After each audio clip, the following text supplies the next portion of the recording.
When everyone has come to conclusion on matters affecting society, it remains on us to find the truth behind the truth. This is The Third Eye.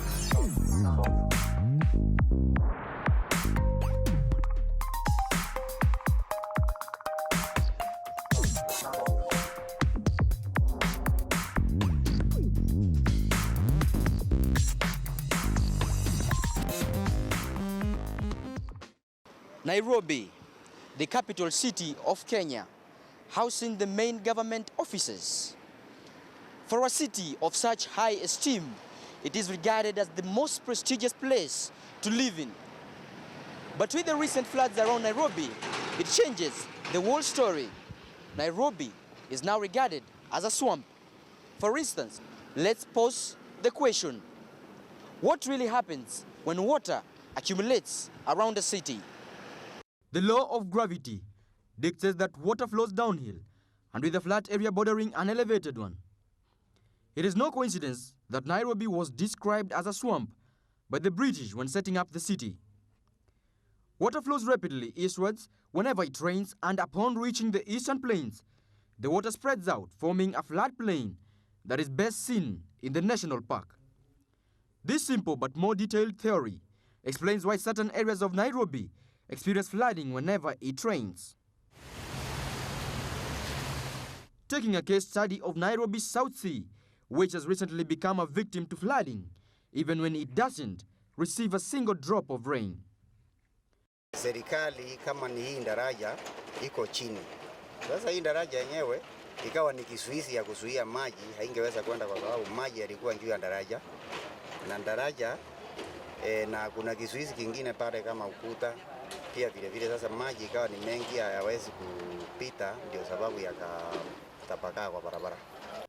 Water believed to have caused flooding in the area originates from the upper sides nearer to the area, that is Lang'ata, Karen, and Ngong.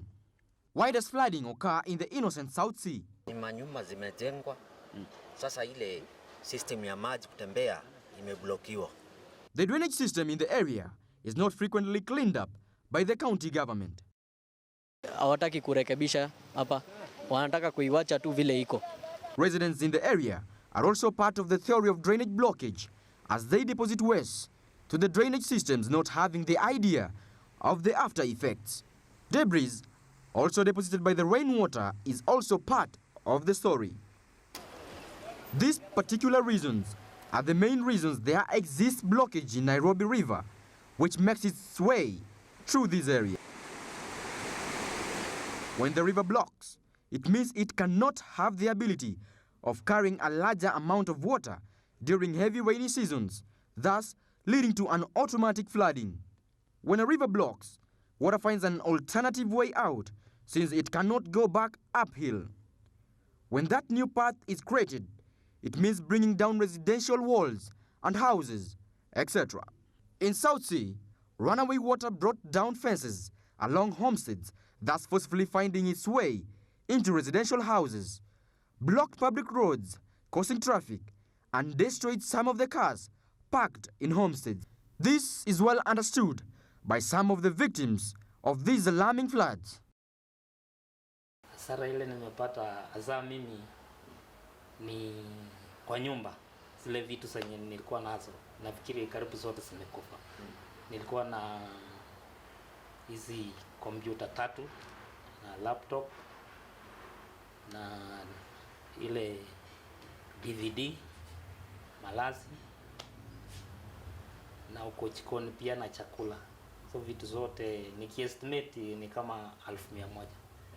It is evident that the losses, destruction, and even deaths in this area were very futile.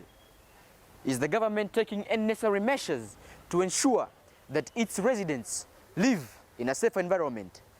Ili tusiwe na mafuriko Nairobi, zile nyumba ambayo zimejengwa karibu na mto na kwa mto zitatolewa. Drainage systems in Nairobi are at their worst states, not having the ability to withstand a large amount of water during rainy seasons. This has been evident recently in Nairobi, with major roads like Thika Superhighway, Uhuru Highway, Bunyala Road and Mombasa Road soaked in water. This situation has increased traffic, with drivers taking up to 1 or more hours to reach their destination. Is Nairobi lying in a high-risk flooding zone? Or when will the county government solve this misery affecting the capital city of Kenya? Babu Morris, Mingi TV.